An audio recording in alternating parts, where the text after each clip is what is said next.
अस्सलाम वालेकुम, आप देख रहे हैं प्रोग्राम नाइट एडिशन। नाज़रीन, मुल्क भर में मॉनसून की मुसलसल बारिशों के बाद तबाही का एक सिलसिला जारी है। नेशनल डिज़ास्टर मैनेजमेंट अथॉरिटी के आदाद-ओ-शुमार जो सामने आ रहे हैं उसके मुताबिक इस वक्त सैलाब से मुतासरा अफराद की तादाद 42 लाख से ज़ायद है। 945 जानें जा चुकी हैं, जबकि 67,000 से ज़ायद घर तबाह हो चुके हैं। दूसरी तरफ वफाकी वज़ीर बराए माहौलियाती तब्दीली शहरी रहमान तो ये बता रही हैं कि मुतासरीन की तादाद NDMA की रिपोर्ट में जो बताया जा रहा है उससे कहीं ज़्यादा यानी 3 करोड़ के लगभग है। इस वक्त मुल्क भर में सैलाबी रेलों को लेकर रेड अलर्ट जारी हो चुका है। दरियाए सवात में पानी के बहाव में इजाफे के बाद मालाकंड, मर्दान, नौशहरा और चारसदा के इलाकों में मज़ीद तबाही आने का खदशा है। डिप्टी कमिश्नर नौशहरा की तरफ से रिहायशियों को फौरी तौर पर इलाका छोड़ने की हिदायत दी जा रही हैं, जबकि PDMA पंजाब के मुताबिक अगले 48 घंटों के दौरान दरियाए सिंध में कालाबाग, चश्मा और तौंसा के मकाम पर दरमियाने से ऊंचे दर्जे का सैलाब मतवक्के है। मॉनसून की रिकॉर्ड मुसलसल बारिशों के बाद वफाकी हुकूमत ने सरकारी तौर पर कौमी इमरजेंसी भी नाफिज कर दी है। वफाकी हुकूमत न सिर्फ दुनिया भर के ममालिक से मदद की अपील कर रही है, बल्कि मुख्तलिफ ममालिक के सफ़ीरों से हंगामी मुलाकात भी की और उन्हें पाकिस्तान में जो इस वक्त सूरत हाल है सैलाब की उससे भी आगाह किया जा रहा है। मगर सवाल ये पैदा होता है कि वफाकी और सूबाई हुकूमतों ने सैलाब की सूरत हाल के पेश नज़र हिफाजती इक़दाम क्यों नहीं किए थे? क्या नेशनल और सूबाई डिज़ास्टर मैनेजमेंट के इदारों को सूरत हाल की संगीनी का अदराक नहीं था? क्या हालात इस कदर खौफनाक हो जाएंगे? इस वक्त मुल्क में सैलाब और सैलाब ज़दगान की सूरत हाल क्या है, मैं बात करूँगी। मुझे ज्वाइन कर रहे हैं KPK के PDMA के तर्जुमान तैमूर खान साहब, मुझे ज्वाइन कर रहे हैं प्रोविंशियल डिज़ास्टर मैनेजमेंट अथॉरिटी के तर्जुमान तैमूर खान साहब। अस्सलाम वालेकुम, बहुत बहुत शुक्रिया तैमूर खान साहब आपका। तैमूर खान साहब, इस वक्त ज़्यादा जो तबाही हो रही है वो KPK में हो रही है, सिंध में हो रही है, जुनूबी पंजाब के कई अजला है वहाँ पर हो रही है। क्या आपके पास इस वक्त नंबर्स हैं? क्योंकि जो NDMA नंबर्स बता रही है, हमारे जो सियासतदान हैं वो कह रहे हैं कि इससे ज़्यादा कहीं तबाही हो गई है, इससे ज़्यादा लोगों की जानें चली गई हैं, घर तबाह हो गए हैं, इफेक्टिव ज़्यादा हैं। आपके पास क्या नंबर्स हैं KPK के नुकसानात को लेकर? मैम बहुत शुक्रिया आपका आपने मुझे लाइन पे लिया। मैम जिस तरह आपने कहा कि इस वक्त पूरे पाकिस्तान में सैलाब की और बारिशों की वजह से नुकसानात का हमें सामना है। खैबर पख्तूनख्वा में भी अगर आप गुज़श्ता 1 से 2 महीने 1.5 महीना देख लें तो बारिशों और सैलाब की वजह से हमें भी काफ़ी नुकसानात का सामना हुआ है। इस वक्त जो हमारे पास इतलात हैं तो इस वक्त के इतलात के मुताबिक 176 अमवात हुई हैं पूरे खैबर पख्तूनख्वा में। ये डाटा मैं आपको 15 जून से दे रहा हूँ, यानी कि 2 महीने और 10 दिन के दौरान ये इतनी अमवात हो चुकी हैं और इसके साथ साथ अराउंड 300 से 400 के दरमियान लोग ज़ख्मी भी हुए हैं। अगर आप इसमें ओवरऑल सिचुएशन की बात पूछ रही हैं मुझसे खैबर पख्तूनख्वा की, तो इस वक्त दरिया सवात में नौशहरा के मुकाम पर, दरिया काबुल में नौशहरा के मुकाम पर, दरिया सवात में और इसके साथ पंचगोड़ा के मुकाम पर और इस तरह जो दूसरे रिवर्स हैं वहाँ पर पानी का फ़्लो में बतदरीज इजाफा हो रहा है। सो इसकी सेंसिटिविटी को देखते हुए आज सुबह ही provincial disaster management authority Khyber Pakhtunkhwa ने एक फ़्लड एडवाइज़री जारी की थी, जिसमें तमाम मुतल्लिका ज़िले इंतज़ामिया को और मुतल्लिका इदारों को, जिसमें रेस्क्यू 112 और सिविल डिफेंस भी शामिल थे, उनको कहा गया था कि आप हाई अलर्ट रहें और जितनी भी एरियाज़ जो दरिया काबुल के करीब सराउंडिंग के एरियाज़ हैं उनको वहाँ पर जो संगीनी को देखते हुए हमने डिस्ट्रिक्ट एडमिनिस्ट्रेशन को कहा क्या महकमा मौसमियात ने पहले अलर्ट नहीं किया था? क्योंकि जब भी ऐसी सिचुएशन होती है महकमा मौसमियात की तरफ से ऐसा बयान ज़रूर आता है और अब भी आया है कि हम लोगों ने इस सेंसिटिविटी का, इस तहफ़्फ़ुज़ का इजहार किया था कि मामूल से ज़्यादा बारिशें हो सकती हैं और सैलाब के भी खदशात हैं। तो ज़ाहिर है कुदरती आफात है, इनसे निपटा तो नहीं जा सकता, इनसे ज़ाहिर है इनको रोका तो नहीं जा सकता। हाँ, लेकिन पेशगी इंतजाम तो किए जा सकते हैं, लोगों को निकाला जा सकता है, लोगों को महफूज मकाम पर मुंतकिल किया जा सकता है। क्या आप लोगों को कोई महकमा मौसमियात की तरफ से अलर्ट नहीं मिला था? मैम क्लाइमेट चेंज की वजह से बारिश और हम इस मरतबा बारिशें भी तवक्को से ज़्यादा हुई थी। हमें ये बता दिया गया था कि नॉर्मल से ज़्यादा बारिशें होंगी, तो इस मरतबा हुआ भी ऐसा है कि नॉर्मल से ज़्यादा बारिशें हो रही हैं। और अगर आप खैबर पख्तूनख्वा के डायनामिक्स को देखें जोग्राफियाई लिहाज से, सो यहाँ पे अर्बन फ्लडिंग है, यहाँ पे फ्लैश फ्लडिंग है, यहाँ पे क्लॉफ का इवेंट है, तो यहाँ हमारे सिचुएशन दूसरे सूबों से थोड़ी सी डिफरेंट है। बाकी बात जिस तरह आपने की कि महकमा मौसमियात ने, तो बिल्कुल उन्होंने इतलात हमें दी थी। Provincial disaster management authority Khyber Pakhtunkhwa ने जो मानसून प्लान 2022 बनाया था, उसको भी हमने इन तमाम बातों का ख्याल रखा था। हमने रिसोर्स मैपिंग की थी, इसके साथ साथ डिस्ट्रिक्ट की हमने कैटेगराइजेशन भी की थी। इसके साथ साथ जितने भी अजला थे उनको रिलीफ हेड में हमने पैसे जारी कर दिए थे। इसके साथ साथ जितनी भी अजला की ज़रूरतें थी उनके मुताबिक हमने वहाँ पर नॉन फूड आइटम्स उनको बेच देते, इमदादी सामान हमने उनको बेच दिया था कि ताकि अगर खुदा न ख्वास्ता ऐसी सूरत हाल आए तो उनके पास पहले से रिलीफ हेड में पैसे भी हों और नॉन फूड आइटम्स भी हों और वो मुतासरीन को बेहतर से बेहतर खिदमात प्रोवाइड कर सके। मानसून से पहले ही हमने 184 कैंप साइट्स पूरे खैबर पख्तूनख्वा में आइडेंटिफाई किए थे। हमने ये कोशिश की थी कि ऐसे साइट्स ढूंढे जहाँ पे कैंप्स इस्टेब्लिश किया जा सके। सो उन 184 कैंप्स जब हमने इस्टेब्लिश किए थे तो डिस्ट्रिक्ट एडमिनिस्ट्रेशन के ताउन से किए थे। वेदर बहुत चेंज है पंजाब के निस्बत, सिंध के निस्बत। लोगों को ये भी शिकायत हैं कि वहाँ अब आने वाले दिनों में मौसम और जो है ना वो बदलेगा। अब जाहिर है लोगों का तो सब कुछ पानी बहाकर अपने साथ ले गया। उन्हें गर्म कपड़े भी चाहिए, उन्हें कंबल भी चाहिए, उन्हें रज़ाइयाँ भी चाहिए। छोटे बच्चों को बहुत ज़्यादा मौसम को लेकर केयर करने की ज़रूरत होती है। तो इस सिलसिले में आप लोग क्या कर रहे हैं वहाँ लोगों के लिए? मैम जिस तरह आपने कहा कि मतलब ये सारी चीज़ें चाहिए होती हैं, हमने भी मोरलेस ये सारी चीज़ें डिस्ट्रिक्ट एडमिनिस्ट्रेशन को प्रोवाइड कर दी हैं। इसके साथ साथ PDMA खैबर पख्तूनख्वा ने अब तक 50 करोड़ रुपए ज़िले इंतज़ामिया को जारी कर दिए हैं। इसके साथ साथ जितने भी फूड और नॉन फूड आइटम्स हैं हमने वो भी उनको दे दिए हैं। हमने डिस्ट्रिक्ट एडमिनिस्ट्रेशन को पहले मुतला कर दिया था कि इस तरह की सिचुएशन आ रही है और जितने भी मुतल्लिका इदारे हैं उनको भी कह दिया गया था कि वो अब तैयारी कर लें। इसके साथ साथ अगर आप देखें तो आज सुबह जो हमने फ्लड एडवाइजरी निकाली है उसका भी हमारा मकसद यही था कि अगर खुदा न ख्वास्ता दरिया स्वात में या दरिया काबुल में पानी ज़्यादा आता है तो अगर सराउंडिंग के एरियाज़ में कोई डैमेजेस होती हैं उनको मिनिमाइज़ करने के लिए हम लोगों को एवैक्यूएशन भी कर रहे हैं और उनको कैंप साइट्स की तरफ भी लेके जा रहे हैं। सो ये स्टेप्स हैं जो कि हम कंटिन्यूसली ले रहे हैं डिस्ट्रिक्ट एडमिनिस्ट्रेशन के ताउन के साथ। अगर आप रिलीफ एक्टिविटीज़ की बात कर लें तो वज़ीर आला खैबर पख्तूनख्वा महमूद खान साहब इस वक्त रिलीफ एक्टिविटीज़ की खुद निगरानी कर रहे हैं। आज भी उन्होंने DI खान का और मुतासरा इलाकों का दौरा किया है। वो लम्हा ब लम्हा हमसे अपडेट्स ले रहे हैं, हमें डायरेक्शंस दे रहे हैं कि हम वो कौन से ऐसे इकदाम बचा सकते। तो क्या जाहिर है लोगों की जिंदगियां तो 10-10, 20-20 साल पीछे चली जाती हैं, जिनका सब कुछ पानी में बह जाता है, लोगों के घर डूब जाते हैं, माल मवेशी जो उनका एक रोजगार का जरिया होता है वो डूब जाता है। तो रिहैबिलिटेशन एक बहुत बड़ा चैलेंज रहा है ऐसी कुदरती आफात के बाद। क्यों क्या KP की हुकूमत के पास इतने रिसोर्सेज हैं, इतने फंड्स हैं कि बाद में भी जाहिर है आप लोगों को ज़रूरत होगी लोगों को रिहैबिलिटेट करने के लिए? मैम अगर आप रिसोर्सेज की बात की जाए तो रिसोर्सेज तो हमारा सूबा भी मतलब एक गरीब सूबा है। हमारी अपनी एंड से हमारी कोशिश यही रहती है कि हमारे जितने भी कंपनसेशन रूल्स हों उसके तहत हम लोगों को ज़्यादा से ज़्यादा कंपनसेट करें। अगर जिनके घर गिरे हों या जिनकी अमवात हुई हों उनके वरसा को एज़ पर कंपनसेशन हम उनको वो कर रहे हैं, उनकी कंपनसेशन को उनको दे सके ताकि वो जितना भी हो सके तो वो नॉर्मल लाइफ की तरफ आएँ। लेकिन जिस तरह आपने रिसोर्सेज की बात की तो रिसोर्सेज की प्रॉब्लम यकीनन है हमें, और ये हमारी कोशिश यही रहती है कि वो हम लिमिटेड रिसोर्सेज में बेहतर से बेहतरी की तरफ जाएं। इस वक्त खैबर पख्तूनख्वा जी मैडम जी आप बात कंप्लीट कर लें प्लीज़। जी मैम, इस वक्त हुकूमत खैबर पख्तूनख्वा अपने तमाम इदारों के साथ शाना बशाना खड़ी है। हम तमाम मुतासरीन के साथ खड़े हैं।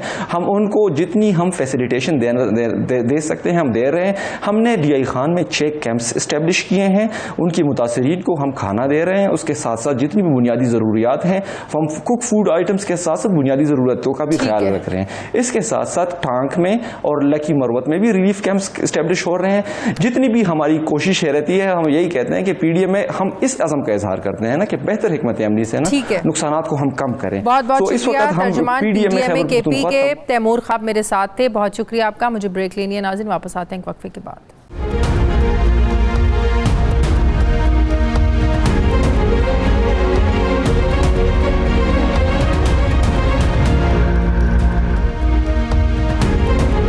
ब्रेक के बाद एक बार फिर से आपको खुशामदीद कहते हैं नाज़रीन। पाकिस्तान में सियासी हीट का ये आलम है कि इदारे क्या तो रियासत क्या, कोई कानून नज़र आ रहा है ना ही रखवाले। जैसे अपनी हदूद और क़यूद से बाहर निकल कर ही हर कोई सियासत कर रहा है। तहरीक इंसाफ अपनी स्ट्रीट पावर और अवामी मकबूलियत को लेकर एक तरफ है, जबकि दूसरी तरफ मुल्क की सारी रिवायती सियासत यकमुश्त होकर खड़ी है। वफाकी हुकूमत इत्तेहादियों के पास है तो पंजाब हुकूमत तहरीक इंसाफ के पास है, सिंध हुकूमत पीपल्स पार्टी के पास है तो केपीके में कप्तान का सिक्का चलता है।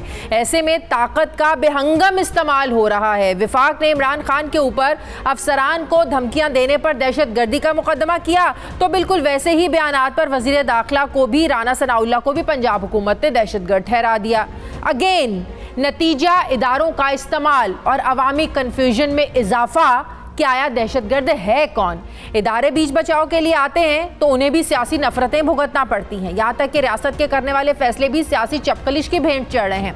मुझे हैरानगी भी हुई कि जब मैंने फवाद चौधरी साहब को उनके मुंह से ये बयान सुना कि IMF की डील लेने में पंजाब और केपी के हुकूमतें वफाकी हुकूमत की मुखालिफत करेंगी। महज अर्ली इलेक्शन के मुतालिबे को लेकर इतना बड़ा बयान या फैसला, फवाद चौधरी के इस बयान को जैसे भी लिया जाए, क्या ये रियासत पाकिस्तान और मुल्क और कौम की मुखालिफत नहीं है? क्योंकि इस वक्त तो IMF को मनाने के लिए मौजूदा हुकूमत ने अवाम का जूस निकाल के रख दिया है, भुरकस निकाल के रख दिया है। हर तरह का IMF का जो मुतालिबा है वो माना जा रहा है।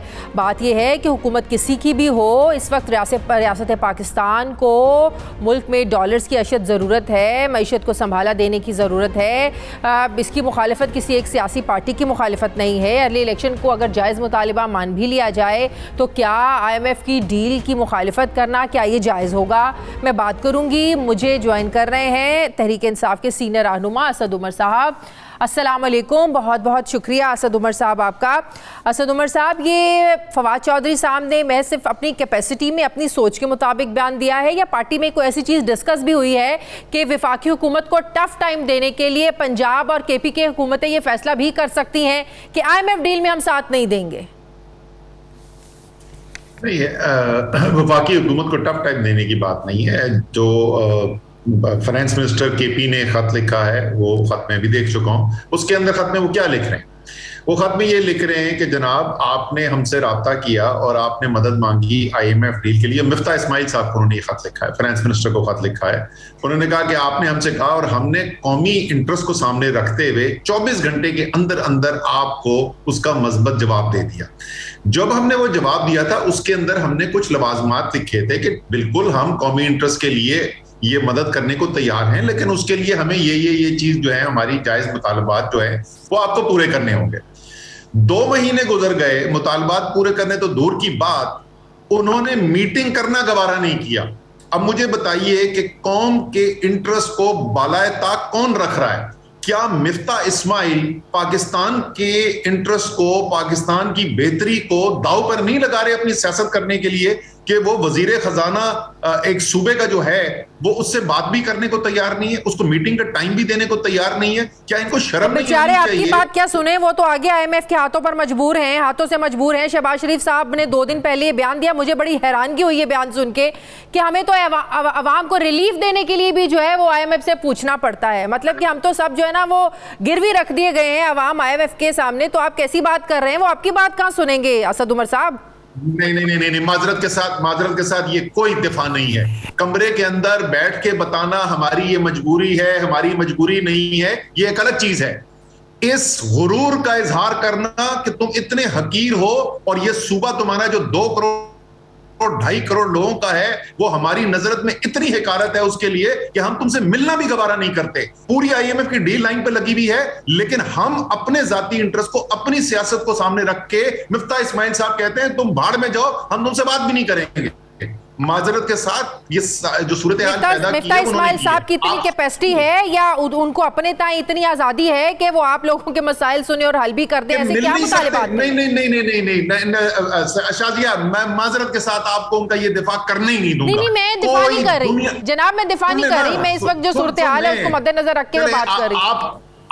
आप एक कयास राई कर रही हैं कि क्यों हो रहा होगा, लेकिन कोई बात इस बात का दिफा कर ही नहीं सकती कि 2 महीने सूबे का वजीर खजाना टाइम मांगता रहे और मीटिंग करने के लिए तैयार ना हो। और अब सुन ले खत में उसने लिखा क्या है। उसने खत में ये नहीं लिखा कि हम IMF डील सैबोटाज करने जा रहे हैं। उसने खत में ये याद दहानी दिलाई है कि भाईजान, हमने आपको 24 घंटे के अंदर कौमी मफाद को सामने रखते हुए जवाब दिया था और मस्बत जवाब दिया था। साथ की चीजें गई थी, 2 महीने से आप मिले नहीं है, मेरे सूबे के अंदर सैलाब आ गया है, आप कब बैठेंगे हमारे साथ बात करने के लिए? ये उन्होंने लिखा है। मुझे बताइए कि इसके अंदर क्या खराबी है, क्या गलत चीज उन्होंने लिखी है, क्या इसमें जमहूरियत के खिलाफ है, क्या कौम के खिलाफ है उनका ये लिखना? और ये भी मैं आपको गारंटी करता हूं, ये लिख लीजिए मेरी बात, अब मिफ्ता इस्माइल मिलेंगे उनसे, अब मिफ्ता इस्माइल को टाइम मिल जाएगा मिलने के लिए, अब मिलेंगे उनसे। तो टफ टाइम दिया, यही तो बात मैं कर रही थी कि टफ टाइम दिया तो मिलेंगे ना। एक टफ टाइम वो भुगत रहे हैं IMF का, दूसरा भुगत आपका। आप समझ नहीं रही है कि टफ टाइम देना एक IMF की डील को खराब करने के लिए वो एक अलग चीज है, एक सियासी मकासद के लिए। आपके सूबे में वो वोट लेके आए हुए हैं, वो जवाब दें अपने अवाम को, वो अपने सूबे के हकूक के लिए। हो सकता है मिफ्ता इस्माइल को उनकी बात ठीक लगे ना लगे, हो सकता है उसमें से 3 बातें मान लें, हो सकता है 4 बातें ना मान सके, ये तो सब होता है ना। हाँ। 2 महीने मैं इतना गुरूर रखता हूं, तुम इतने हकीर हो, और मेरे लिए ये IMF की डील इतनी गैर अहम है, पाकिस्तान का मुफाद इतना गैर अहम है कि मैं तुम्हें 5 मिनट के लिए मिलूंगा नहीं, ये शर्म की बात है।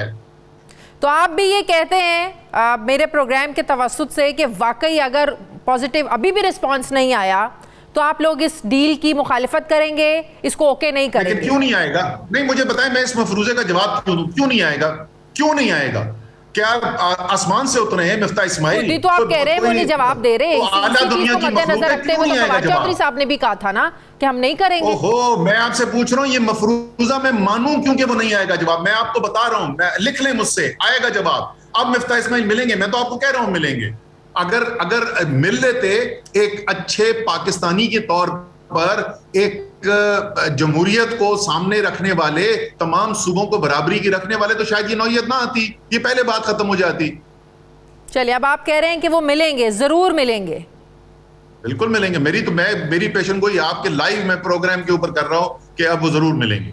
बिल्कुल ठीक है। फिर एंकर्स जान नहीं छोड़ेंगे कि धमकी मिली तो आप मिले, PTI ने धमकी दी तो जो है ना वो मिफ्ता इस्माइल साहब मिले, फिर एंकर्स उनके पीछे पड़ जाएंगे। अच्छा, आगे बढ़ते हैं।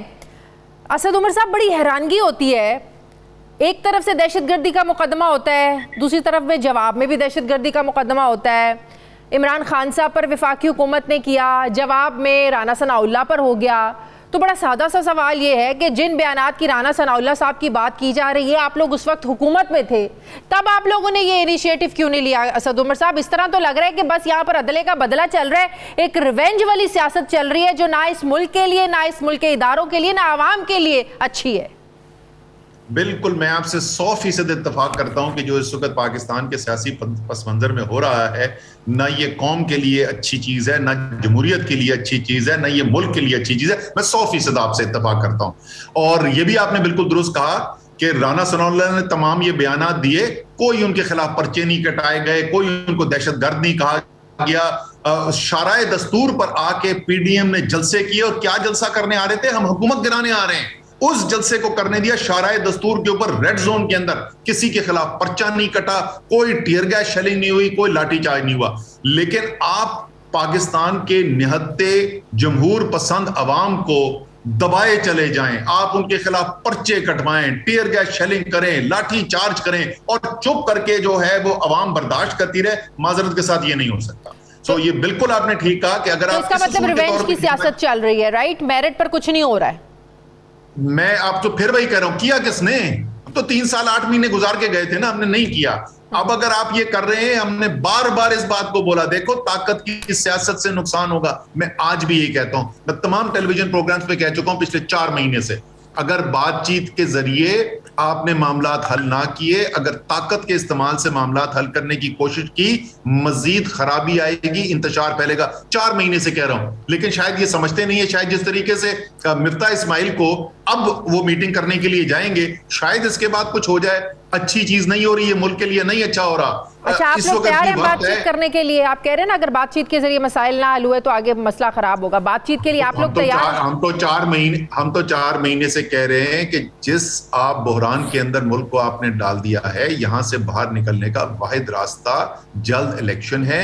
आप ऐलान करें, हम जल्द इलेक्शन कराने को तैयार हैं, बैठे हैं, उसके तमाम लवाजमात बात करते हैं, उसके ऊपर बिल्कुल करेंगे। ये बात सिर्फ इस हुकूमत से होनी है या दूसरे इदारे भी इसमें शामिल होंगे, उनसे भी आप लोग बातचीत करना चाहेंगे? देखें, बात असूलन तो मेरी जाती राय, और बार बार मैं खास तौर पर पिछले 4 महीने में मैंने बार बार इस बात को दोहराया है, सियासी मामलात को सियासतदानों को हल करना चाहिए। ये सियासी लीडरशिप को इनिशिएटिव लेना चाहिए, उनको ये मसाइल हल करने चाहिए। लेकिन अगर कंप्लीट ब्रेकडाउन हुआ है, कोई ट्रस्ट ही नहीं रह गया, कोई एतमाद ही नहीं रह गया, और कोई फैसिलिटेटर का रोल अदा कर सकता है, तो फिर वो फैसिलिटेटर का रोल भी हो सकता है। लेकिन जिस तरह, यही तो हमारे सियासतदानों की शायद माजी की गलतियां रही हैं जो आज भी भुगत रहे हैं। फैसिलिटेटर का किरदार जिन लोगों को माजी में भी दिया गया या जिनको आज भी देना चाहते हैं, फिर जब 4 साल बाद हुकूमत गिरा दी जाती है, फिर कहते हैं हमारे हाथ भी बंधे रहे, हमारे पैर भी बंधे रहे, हमें कुछ करने नहीं दिया गया। बजट भी पास करवाना होता था तो हमें अपनी एजेंसीज को कहना पड़ता था कि बंदे भेजो और वोट पूरे कराओ। तो क्या ऐसी हुकूमत दोबारा आपको कबूल होगी अगर दोबारा किसी को फैसिलिटेटर के तौर पर आप जो है ना वो इंटरफेरेंस की इजाजत देंगे? नहीं, हम तो इंटरफेरेंस में और फैसिलिटेशन में जमीन आसमान का फर्क होता है। फैसिलिटेशन का मतलब होता है कि दोनों फरीक जो हैं उनको काबिल कबूल है कि कोई सालसी का किरदार अदा करे। ये एक बिल्कुल मुख्तलिफ चीज है, इंटरफेरेंस एक बिल्कुल मुख्तलिफ चीज है। लेकिन मैं फिर वही दोहराऊंगा जो मैंने पहले कहा था, मेरे ख्याल में बेहतर तरीका यह है कि सियासतदान खुद ये मसाइल हल करें। लेकिन अभी मौजूदा हालात में फैसले कहीं और से हो रहे हैं। नहीं, इस वक्त तो कोई फैसला हो नहीं ना। इस वक्त तो सिर्फ फैसला ये हो रहा है कि पीडीएम कह रही है कि क्योंकि हम सियासी मैदान के अंदर इमरान खान का मुकाबला कर नहीं सकते, पंजाब में उसने इलेक्शन के अंदर हमें फारिग कर दिया, कराची में इतनी बुरी शिकस्त फाश दी, तो इसलिए अब कोई गैर सियासी तरीका निकाला जाए, कोई ताकत को इस्तेमाल करके, कोई कानून को गलत तरीके से इस्तेमाल करके, दबा के, धौंस से, जबरदस्ती से हमको इमरान खान को गिरा दें। इस वक्त तो ये सिर्फ हमें नजर आ रहा है। इस वक्त तो हमें कोई सियासी उस तरफ से कोई इनिशिएटिव नजर ही नहीं आ रहा। और वहां पर जो सियासी जो जमहूरी आवाजें भी हैं मुस्लिम लीग नून के अंदर या दूसरी पार्टियों के अंदर, वो भी हमें उनका भी गला घुटा हुआ नजर आ रहा है, उनकी भी आवाज सुनाई नहीं दे। लेकिन कल इमरान खान साहब जिन्होंने बात की कि मैं चाहता हूं जो फैसले कर रहे हैं या करवा रहे हैं वो मुल्क का सोचे, तो बड़ा उनसे सवाल भी हुआ कि भाई फैसले करवा कौन रहा है, तो किसकी तरफ इशारा कर रहे थे वो? जो भी फैसला कर रहा है, ये तो बात बड़ी मेरे ख्याल में एक ऐसी उन्होंने बात की जिसपे किसी को भी एतराज नहीं हो सकता ना, कि जो भी फैसला कर रहा है उसको मुल्क का ख्याल रख के फैसले करने चाहिए। इसमें क्या एतराज की बात है? अच्छा, पंजाब हुकूमत जो है इसको होम्योपैथिक हुकूमत आप लोगों के जो लोग हैं पार्टी के अंदर से ही कह रहे हैं कि ऐसी होम्योपैथिक हुकूमत से तो जान छुड़ा ली जाए तो बेहतर है। क्योंकि फवाद चौधरी साहब ने भी 2-3 दिन पहले ट्वीट की थी कि उन्होंने KPK की हुकूमत को भी कहा, पंजाब हुकूमत को भी कहा कि जो शहबाज गिल के साथ हुआ या जो इमरान खान पर दहशतगर्दी का मुकदमा हुआ, यहाँ की हुकूमतों ने बड़ा मायूस किया है।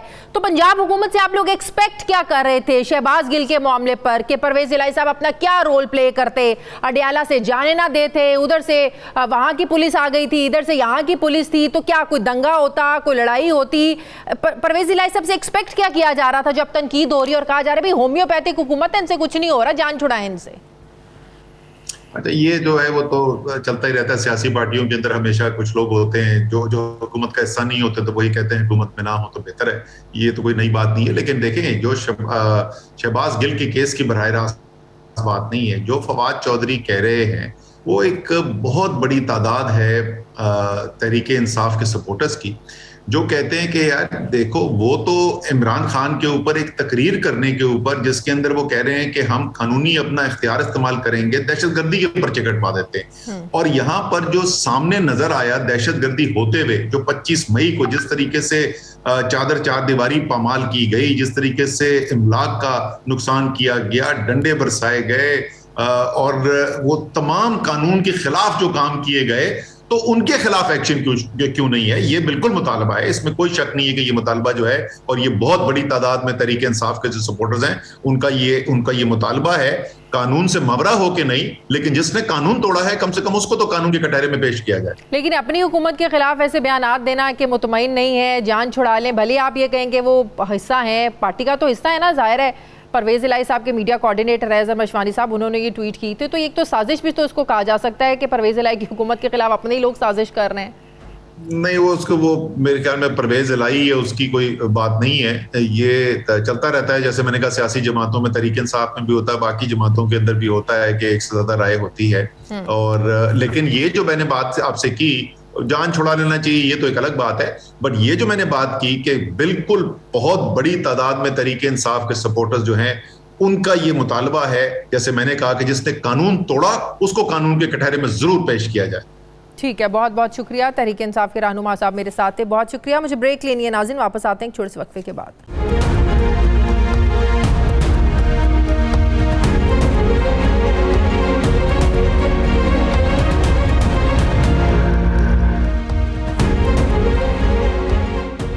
ब्रेक के बाद एक बार फिर से आपको खुशामदीद कहते हैं नाजरीन। मुस्लिम लीग नवाज क्या एक पार्टी है? अगर एक पार्टी है तो फिर ये बयानिए दो क्यों हैं?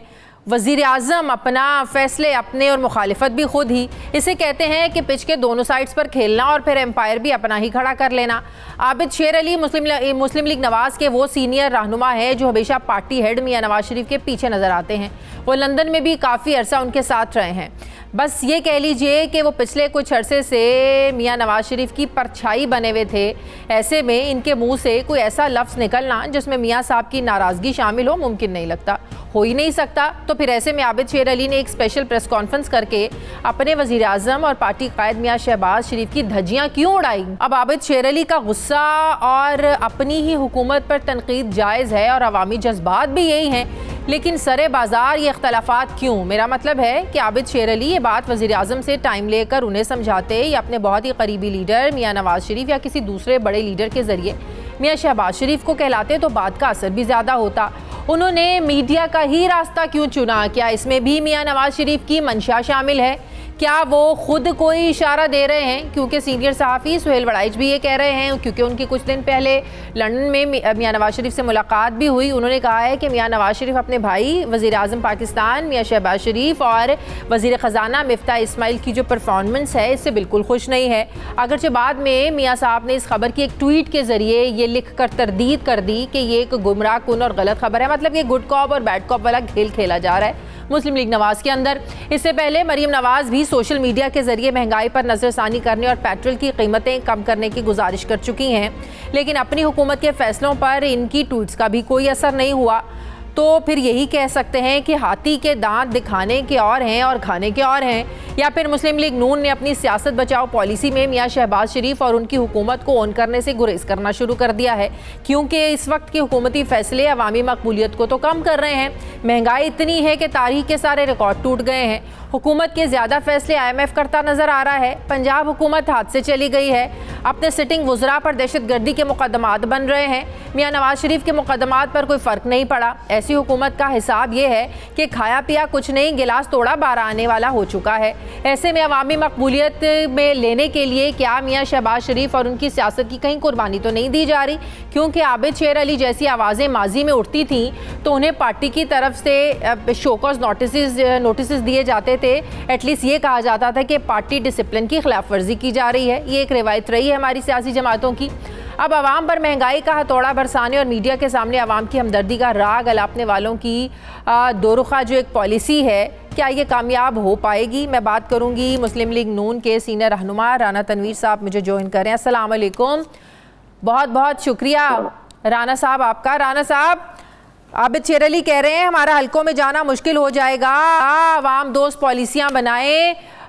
मरीम नवाज ने भी पिछले हफ्ते ये ट्वीट में कहा था कि जब पेट्रोल की प्राइसेस बढ़ाई थी मियां साहब तो नाराज़ होकर मीटिंग छोड़कर चले गए थे, वो तो हुकूमत लेना ही नहीं चाहते थे। तो अब अपनी हुकूमत के अंदर से इतनी आवाज़ें उठ रही हैं तो क्यों इतना बोझ उठाया हुआ है उस हुकूमत का? री-इलेक्शन की तरफ चले क्यों नहीं जाते आप लोग? शादिया, मैं कह रहा था कि आपके जो बात आपने की है सारी, उसके दो तीन पहलू हैं। एक तो जो पॉलिटिकल पार्टी होती है और एग्जीक्यूटिव होती है, उस पर बाज़ औक़ात आपसे जो कोई पार्टी का हेडर होता है या पार्टी के अहदेदार होते हैं या पार्टी के लोग होते हैं, वो एग्जीक्यूटिव को ज़रूर उनकी जो परफॉर्मेंस होती है या उनके पॉलिसीज होती हैं उसको अपने उस एंगल से देखते हैं जो पार्टी का और पॉलिटिकल मामला होता है। जो एग्जीक्यूटिव साइड के लोग होते हैं उनका अपना होता है कि उनको रूल्स रेगुलेशन और जो उसके मद्देनजर चीज़ें होती हैं वो फैसले वो होते हैं जो उनको पता होता है कि किस तरह स्टेट के लिए, मुल्क के लिए कौन सी चीज़ें बेहतर हैं। वो नहीं पॉलिटिकल एंगल से वो चीज़ें नहीं कर रहे होते। तो ये चीजें चलती रहे, चाहे इंडिया नहीं सर, राणा साहब इस तरह के इख्तलाफात हैं, ये पार्टी के अंदर डिस्कस हो सकते हैं, जाती मीटिंग करके हो सकते हैं। अगर इसी तरह की चीज़ें हैं तो मियां नवाज शरीफ खुद कह सकते हैं, लेकिन प्रेस कॉन्फ्रेंस करके पूरी आवाम के सामने इस तरह की चीज़ें डिस्कस करना, ये तो वही बात है कि घर की लड़ाई को बाहर लेकर आएंगे तो बाहर के लोग तो फिर फ़ायदा उठाते ही हैं ना। तो ये चीज़ें तो इख्तलाफात कहाँ नहीं होते, एक घर में भी सबके होते हैं, पार्टियों में होते हैं, तो पार्टी के अंदर ये क्यों डिस्कस नहीं हुआ, प्रेस कॉन्फ्रेंस कर दी? मैं आपसे इत्तेफाक कर रहा हूँ कि ये बेहतर है कि पार्टी के अंदर बात की जाए और पार्टी के अंदर अगर किसी को इख्तलाफ है, होता भी है, जिस तरह कैबिनेट होती है या पार्टी की मीटिंग्स होती हैं, पार्टी के जो मुख्तलिफ फोरम होते हैं वहाँ पे भी मुख्तलिफ इख्तलाफात होते हैं और जो डिसीजन होता है फिर उसको सारे ओन करते हैं। और ये कोई भी हो, ये एक नॉर्म है, जो चाहे वो किसी कंपनी का बोर्ड हो, उसमें जो फैसले होते हैं, जब फैसले हो जाते हैं तो हो जाते हैं। बात आपकी 100% दुरुस्त है, इस तरह की बात नहीं होनी चाहिए। जब एक फैसला हुआ है तो उस पर हम कारबंद रहें और जो भी, लेकिन ऐसा लग रहा है ना गुड कॉप बैड कॉप खेल रहे हैं। जो मुश्किल फैसले हैं, जो मुश्किल फैसले आप लोगों ने लिए हैं, ज़ाहिर है अवामी मकबूलियत तो कम हुई है, तो अब कुछ ऐसे चेहरे सामने ला रहे हैं पार्टी से उठा कर के कहीं ना कहीं अवाम की सिंपैथी भी ली जाए कि नहीं, पता चले मुस्लिम लीग नवाज को बड़ा दर्द है अवाम का, जो मसाइल हैं, जो महंगाई है, बड़ा दर्द है इन्हें। नहीं, इसमें तो कोई शक नहीं, दर्द तो है। जो फैसले कर रहे हैं वो विद हैवी हार्ट कर रहे हैं। वो इतने जो शहबाज साहब हैं उनके मुतालिक आपका क्या ख्याल है? जो अवामी वो जज्बात रखते हैं अवाम के लिए, या जिस तरह उनकी तकलीफ और दुख में वो हमेशा शरीक रहे हैं, लेकिन क्या करें, उनके भाई सेटिस्फाइड नहीं है, वो नहीं सेटिस्फाइड जो शहबाज शरीफ साहब की पॉलिसीज़ हैं या मिफ्ता इस्माइल साहब जिस तरह चला रहे हैं इकॉनमी को, इकॉनमीज़ की जो पॉलिसीज़ बन रही हैं। सुहेल वड़ाइद साहब जो मिलके आए हैं चंद रोज़ पहले, वो कह रहे हैं कि मियां साहब ने उनको कहा है कि वो खुश नहीं है, इन्हें चाहिए था इलेक्शंस में जाते। नहीं, अगर आज मियां साहब कहें तो इलेक्शन में चले जाते हैं। हमारे कायद हैं, उनका जो फैसला होता है वो मैं आपको बताऊं, उस पर दूसरी कोई राय नहीं है। ये मैं आपको बताना चाहता हूँ। ये चीज़ें ठीक है कि खुश जिस तरह हो सकता है शहबाज साहब भी इन फैसलों पर खुश ना हो अपने जो फैसले हैं, क्योंकि तकलीफ के फैसले हैं, लेकिन एक तरफ रियासत है, दूसरी तरफ सियासत है। क्या ये बात दुरुस्त नहीं है कि मियां नवाज शरीफ नहीं चाहते थे कि जिस तरीके से हुकूमत उनको दी जा रही है या आपको लोगों को मिल रही है, वो इतना बोझ बन चुकी है ये हुकूमत लेना, ये मुश्किल हो जाएगा? क्या वो नहीं चाहते थे कि अर्ली इलेक्शन की तरफ जाया जाए, अगर ले लिया हुकूमत तो इसको प्रोलॉन्ग ना किया जाए? देखिए, इस पे बड़ी लंबी बात हो सकती है। ये बात दुरुस्त है जो मियां साहब ने उस वक्त जो बात की थी, पहले को तो उनका यही ख्याल था ना ली जाए। जब उनको बहुत सारी चीज़ों का पता चला कि इमरान खान के रहने से क्या क्या नुकसान है मुल्क के और कहाँ तक मुल्क जा सकता है, जो बर्बादी हो रही है, जो एक अगर महीना और रहते तो डिफॉल्ट में चले जाते, ये चीज़ें जब उन्होंने खुद देखी तो उन्होंने कहा ठीक है, लेकिन यह साफ ये भी था कि हाँ अर्ली इलेक्शन में चले जाएं। लेकिन जब अर्ली इलेक्शन की बात हुई तो फौरन वो बहुत लंबी बात है कि उसने एक स्टांस ले लिया था कि असेंबली डिसॉल्व कर दी। जो 4 साल हम कहते रहे इलेक्शन कराओ तो हम धांधली की पैदावार हो, लेकिन जब उसने इलेक्शन नहीं किए, जब डिसॉल्व कर दी अनकॉन्स्टिट्यूशनली और सारा कुछ किया, तो वो उसने नैरेटिव बिल्ड कर लिया कि इलेक्शन कराओ। उसको ही हम टो करते तो हम लोग समझते कि उसके प्रेशर में चले गए, तो वो उस वक्त फिर फैसले कुछ करने पड़े रियासत के लिए, मुल्क के लिए। मैं समझता हूँ चीजें हैं, तकलीफें हैं। अगर डॉक्टर साहब आपकी हमारी इकोनॉमी को इतना ज़बरदस्त तरीके से चला सकते हैं और नवाज शरीफ साहब को भी डॉक्टर साहब पर ही एतमाद है, तो हर मीटिंग में तो बैठे हुए होते हैं, तो फिर तो उनकी पॉलिसीज चलनी चाहिए, फिर उनका कहा मानना चाहिए मिफ्ता इस्माइल साहब को, या उनके सुनता कोई नहीं? अब नहीं, मिफ्ता जो है वो मेरे हिसाब से तो बिल्कुल सही काम कर रहे हैं। नवाज शरीफ साहब के हिसाब से सही काम नहीं कर रहे वो। हकीकत है वो।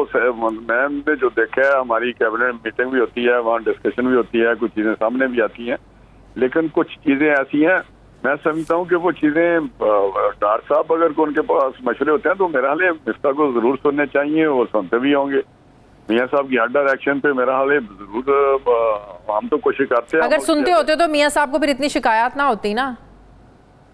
शिकायत देखें, एक तरफ अवाम है जिनके साथ दिल धड़कता है उनका, एक तरफ मुल्क है जिसके हालत इकोनॉमी की इस तरह है, तो ये किसी ने तो जिम्मेदारी लेनी है। अब ये हमारे ऊपर आन पड़ी है तो मियाँ साहब का जरूर दिल दुखता होगा कि ये अवाम को तकलीफ है।